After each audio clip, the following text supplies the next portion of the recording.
Hey guys, what's going on? My name is Arbuckle. Welcome back to another video. So today I'm going to be sharing with you guys another awesome strategy on Fortnite Battle Royale. This is going to be the retail row run or the retail row strat. A lot of fun to do, super easy, super action packed. If you follow through with exactly how I'm going to tell you to do everything and you successfully go through this loot run, there's a really good chance that you're going to win the game. So hopefully you guys pay close attention and you're able to do this successfully. So obviously we're going to be landing at retail row. The position that we're going to land at is at the gray house next to the basketball court. This is the house with the balcony. There's a first floor, a second floor, and an attic. There's generally 2 chests upstairs. Sometimes there's a chest in the dog house outside. And there's a lot of loot inside and sometimes out on the basketball court. So this is where it gets very, very interesting. When you're coming into retail row, you want to pay attention to where other people are landing, generally in the area that you're going to be landing in. It doesn't really matter if people are going to go to the stores or any of the other houses. Take a gander, take a little look to see, have an idea of where people are going to be. But you want to pay attention to if anyone else is going to be landing at the house with you. This is going to be super crucial. If no one else is landing at the house, generally the first thing I do is I check the basketball court. Generally there's loot in the middle of the basketball court. If there's nothing good, if it's just a regular item, I generally won't go for it. The only time I really go for it is if it's blue or purple. Now if it's green, I'll take a look, but a lot of times, you don't want to get stuck in that situation where you go away from the house, you land on the basketball court, and then it's like smoke grenades, right? Or something that's just not worth it at all. Maybe like even a green submachine gun. But if it is like an AR, if it's a green AR, even a blue shotgun, sometimes you'll get lucky. I got a purple scar here a few times. The basketball court is definitely a good spot to land at first. If there's nothing on the basketball court, the second thing you want to check is the doghouse outside. I'd say there's a 50% chance when playing games that there's going to be a chest inside that doghouse. I've gotten a lot of really good loot from in the doghouse, and if other people are landing there with you and there is a chest there, generally what I'll do is I'll hit that doghouse, I'll hit the chest, and I'll run inside and go straight upstairs and go after whoever's landing. Try to get to them before they get the rest of the loot in the house.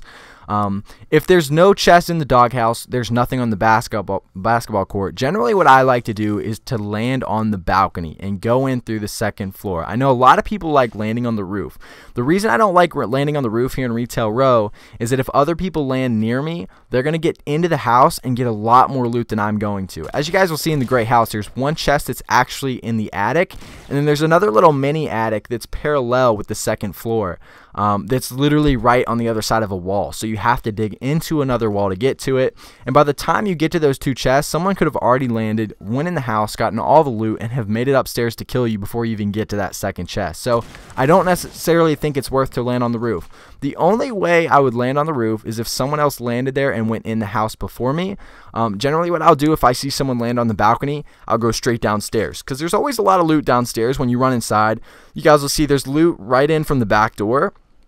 There's generally 2 different locations where there's loot in the little living room there. There's some right at the bottom of the stairs, and there's generally something in the garage, and then upstairs there's 3 different rooms where there's going to be something, whether it be bandages, grenades, or a gun. Who knows? It's kind of luck of the draw however the game goes.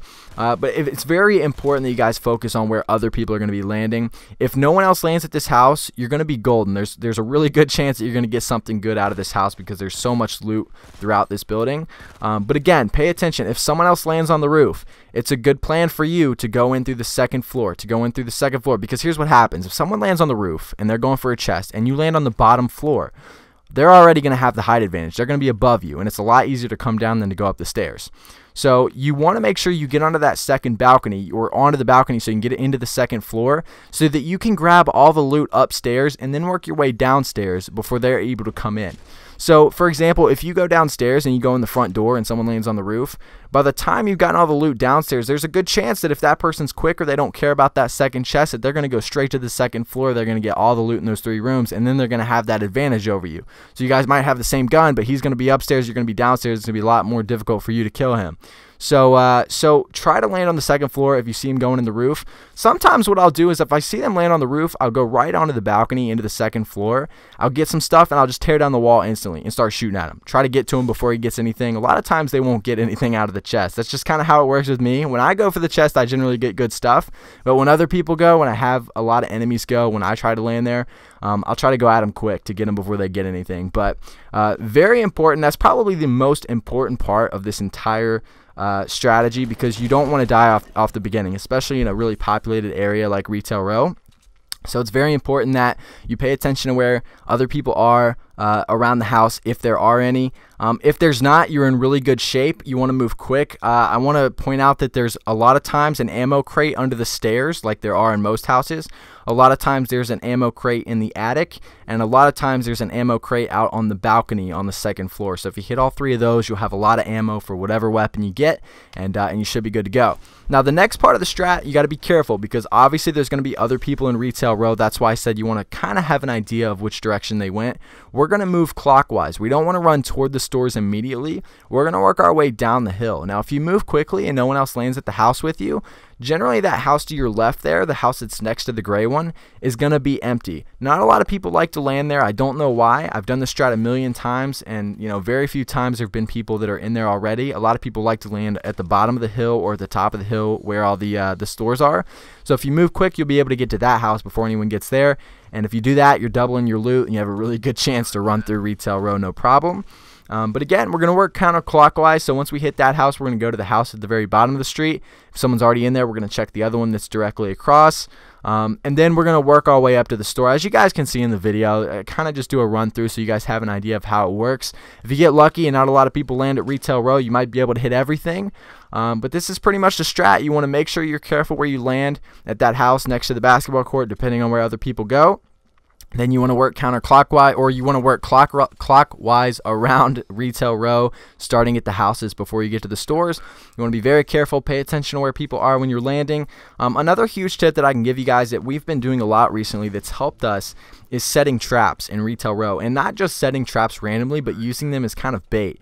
Generally, when you put down like an electricity trap, like a ceiling trap or a wall trap, you can hear it, so people aren't going to go in the house. They might expect someone to be in there. So I'll go to some random house that we're clearly not going to go in, and I'll put the trap in there, just so they might think that we're in there, right? Like they're going to be careful around that house, maybe giving us an advantage to see them strategically moving around that house, expecting someone to be in there. But one of the most powerful tips or tools in this game that I personally think is the floor trap. I think that is so deadly. The fact that you're not able to hear it and can put it right inside a door to one of the houses. I've gotten so many kills with that thing, and it is so funny, so easy. Sometimes even when I drop in at the beginning of the game, right, like I'll run inside the main house there, and a lot of times I'll get a floor trap. And before I even loot the house, I'll just put a floor trap down at the front door, keep the door closed, so if anyone tries to come up on me, they're going to get destroyed by it. And it's worked several times. But guys, use the floor traps in retail row. Even when you're done clearing it, I think it's very important to put the traps down, especially those floor traps. Keep the front doors closed and just put the trap right at the front door. You'll get so many kills. It's hilarious, especially if you bait the house. That's another thing you can do. If you get more loot and you know there's a bunch of extra loot that you don't need, like say you already have like a SCAR or a blue AR, and there's just a random green assault rifle laying around, put it in front of one of the windows so people can see it. So people were like, oh, let's run in that house because it looks like it hasn't been looted, and then boom, floor trap, they're all dead, or whoever goes in there is dead. And it works so well, there's no reason not to do it. And then after this, you kind of just move to where the circle's at. Use retail row as your trap, and wait for people to come if you're in the middle of the circle. Very good strategy. Works very, very well if you follow the steps that I just shared with you in exact order. You got to be very careful, especially off the landing. But other than that, guys, that's it for the video. I hope you guys did enjoy. If you guys have any more tips or anything else to add, make sure to leave it down in the comments below. Again, I hope you enjoyed. Make sure to subscribe if you haven't already, and I'll see you guys in the next video. Can we be friends?